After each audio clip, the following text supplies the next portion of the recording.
Hay una división fundamental en cómo entendemos el mundo. Y no es política ni geográfica. Es una grieta en las entrañas mismas de la ciencia. Esta es la historia de dos filosofías que han estado en guerra por siglos, dos maneras de concebir la realidad. Y al final, todo se reduce a una pregunta que parece simple, pero que es, increíblemente profunda. ¿Llegamos a la verdad a través de los números, midiendo, contando, cuantificando todo? ¿O la encontramos en otro lado? Quizás en la interpretación, en el contexto, en el significado que se esconde detrás de las cifras.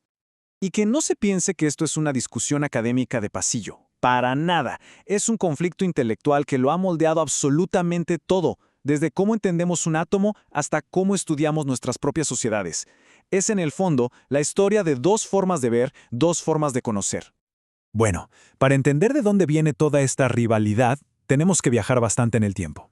Nos vamos directo a la antigua Grecia, porque fue ahí donde dos de los más grandes pensadores de la historia pusieron las primeras piezas de este debate milenario.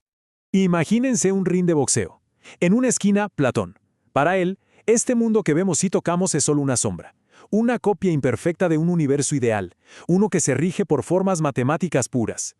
Él es básicamente el padre del pensamiento cuantitativo. Y en la otra esquina, su propio alumno Aristóteles.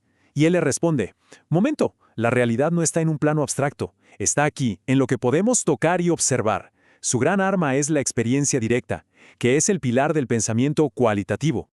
Y esta crítica es clave, ¿eh? Lo que Aristóteles decía era que la naturaleza no es un conjunto de ecuaciones estáticas. Es un sistema vivo, dinámico, lleno de procesos y cambios que necesitan ser observados de cerca, no reducidos a simples fórmulas. Él, sin siquiera saberlo, estaba sentando las bases para una ciencia del contexto y la descripción. Ahora, peguemos un salto enorme en el tiempo, unos 2000 años para ser más exactos. Aquí la balanza de este debate se inclinó, pero de forma dramática, hacia un lado.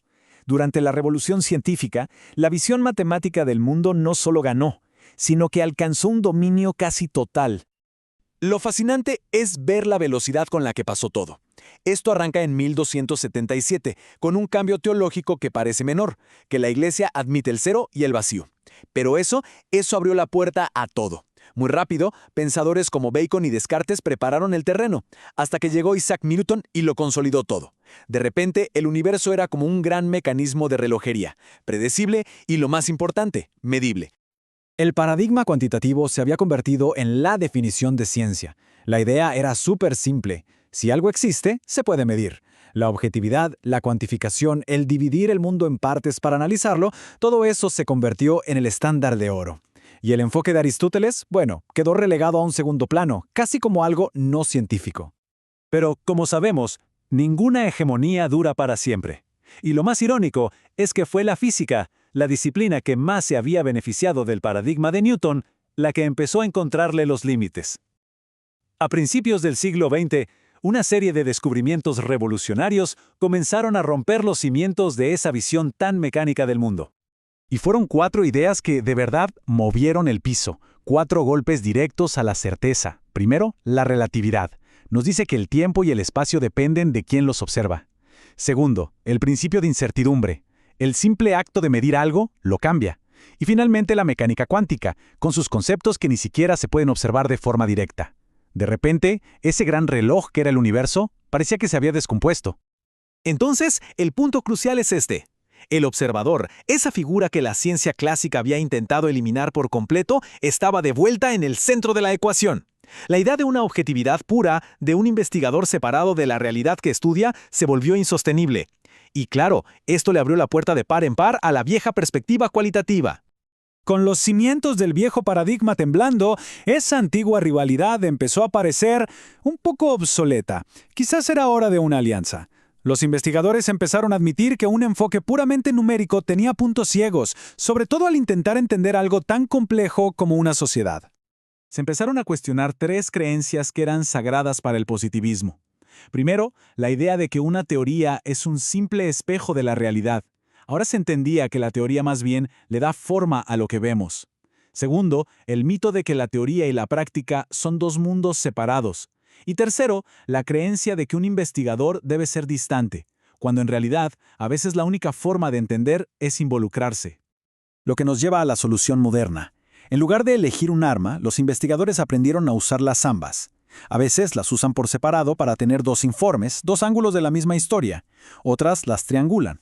Usan números y relatos para apuntar a una única conclusión mucho más sólida. O simplemente las combinan, y un método apoya y fortalece al otro. Y así llegamos al presente. La vieja disputa ha dado paso a una visión mucho más pragmática. Hoy, las metodologías cuantitativa y cualitativa ya no se ven como rivales, sino como dos herramientas diferentes en la caja de un investigador, cada una con su propósito específico. Entonces, ¿cómo se ve esta caja de herramientas? Si se quiere medir y cuantificar, se saca la herramienta cuantitativa, con sus cuestionarios y datos numéricos. Pero si lo que se busca es entender significados profundos, se elige la herramienta cualitativa, con sus entrevistas y sus relatos. Al final, no se trata de qué es mejor, sino de qué pregunta se quiere responder. Y esta cita resume la síntesis moderna a la perfección. Detrás de cada número, de cada estadística, hay una cualidad que se está midiendo. Los números no tienen sentido sin un contexto cualitativo que les dé significado. Las dos formas de ver el mundo en realidad no están separadas, son dos caras de la misma moneda del conocimiento. Y esto nos lleva a una reflexión final. En nuestra era, estamos obsesionados con el Big Data y los análisis a gran escala, donde todo parece reducible a un número. En un mundo así, ¿qué valor tiene la profundidad de una sola experiencia, de una sola historia? La antigua disputa entre Platón y Aristóteles, al parecer, sigue más viva que nunca.